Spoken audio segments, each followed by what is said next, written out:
Hello students, आज हम BA first semester की second book pros for young learners का जो फर्स्ट चैप्टर है ऑन स्पेंडथ्रिफ्ट एजी गार्डनर द्वारा लिखा गया उसकी एक्सप्लेनेशन करने जा रहे हैं।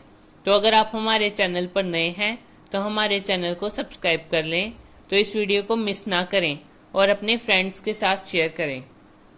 ये बड़ा रोचक निबंध है। ये कंजूसों की आलोचना करता है जो अपनी चाय या कॉफी के प्यालों से दूसरों को धुआं भी जाने की आज्ञा नहीं देते। लेखक हमें फिजूल खर्ची के बारे में सावधान रहने की शिक्षा देता है। ऐसा करके हम कष्ट उठा सकते हैं। इसी तरह हमें धन खर्च करने पर आपत्ति नहीं करनी चाहिए जब ऐसा करने से नहीं बचा जा सकता। ये निबंध लेडी आइडा सिटवेल की चर्चा से शुरू होता है। उसे 3 महीने के लिए जेल भेजा गया।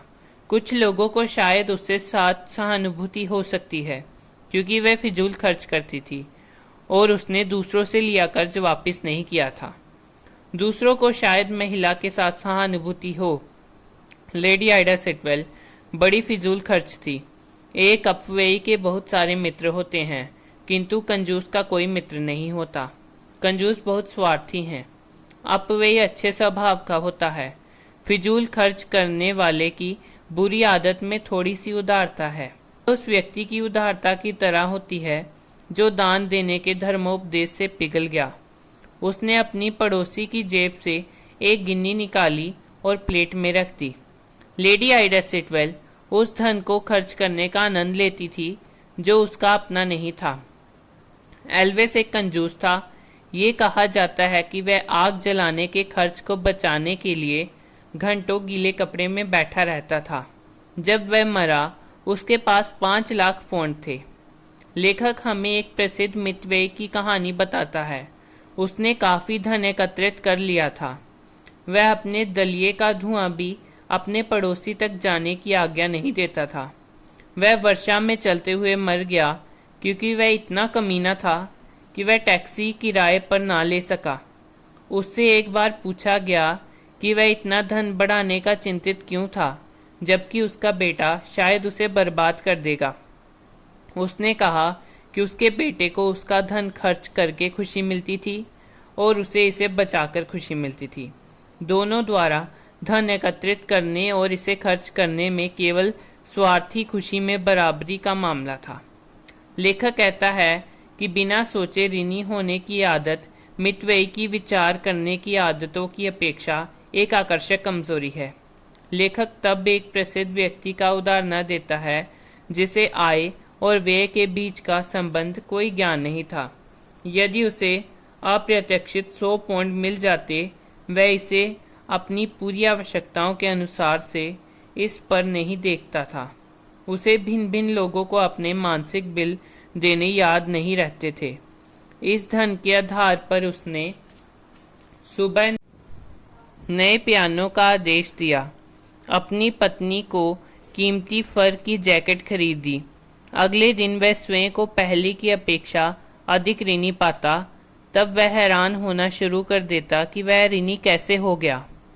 लेखक तब जोन्स की युवा पत्नी का उदाहरण देता है। वह एक आकर्षक स्त्री थी।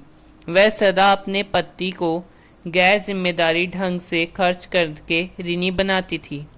वह पति को ये बताकर कि उसने दुकान में कुछ पिन खरीदे हैं, अपने पति को पैदल पथ पर छोड़ देती। तब वह किसी प्यारी वस्तु जिसने उसे दुकान पर आकर्षित कर लिया कुछ 10 पौंड मांगने के लिए बाहर आती। पति अपनी पत्नी को ये धन देने से इनकार ना कर सकता था। उसे फिर हैरानी होती है कि वह इतनी सुंदर पत्नी उसको कैसे मिल गई। लेखक ऐसे लोगों को शिक्षा देना चाहता है जो धन फिजूल खर्च करते हैं। वह एक छोटी घटना का उदाहरण देता है। उसने एक शाम ट्राम गाड़ी से यात्रा की। एक मजदूर उसके साथ बैठ गया। उसके पास एक छोटी डायरी थी। वह शायद सप्ताह में 25 शीलिंग कमाता था। उसने अपना किराया दिया और तब एक छोटी डायरी बाहर निकाली। उसने इसे खोला और लिखना शुरू कर दिया।